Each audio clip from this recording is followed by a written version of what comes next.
Hey everybody, Nate Eaton inside the EastIdahoNews.com newsroom. I have just finished writing a story. We're getting ready to post it right now on East Idaho News. It's just getting edited.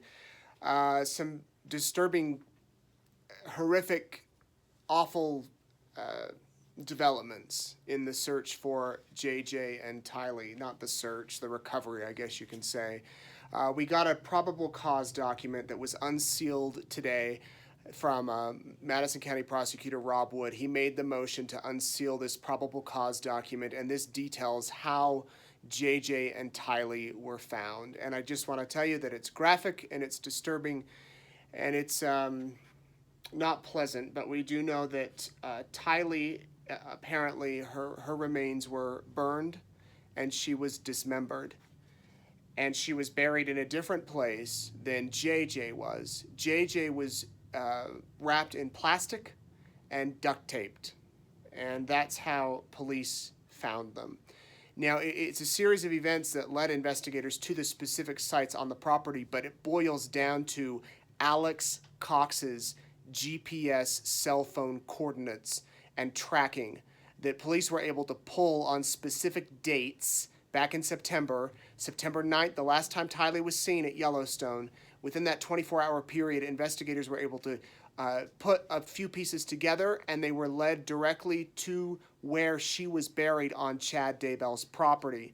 And then weeks later, the same weekend that Melanie Gibb, Lori's friend, visited her in REXBURG, Melanie and her boyfriend David Warwick say that Lori was telling them how JJ had turned into a zombie, he had climbed onto the cabinets, and David recalls seeing JJ that night with Alex as Alex was carrying him out.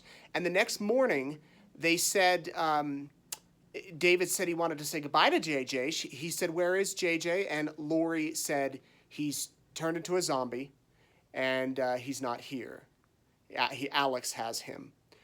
Within hours, according to these documents, JJ, or Alex, was at Daybell's property burying JJ, we assume. Now, all of this, of course, these are all allegations that are coming directly from these court documents.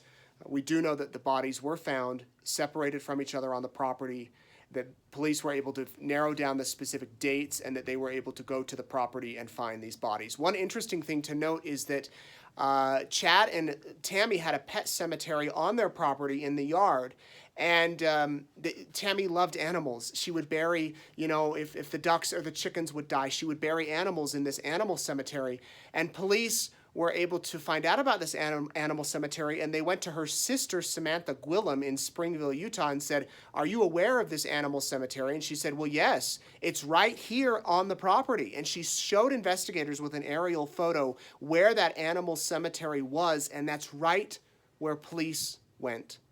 And that's where they were able to find the remains. They had an anthropologist from Boise State University on site there when they pulled up the remains, and they were able to find them. So horrible, horrible, horrible developments in this case. We're going to post the entire document that you can read for yourself.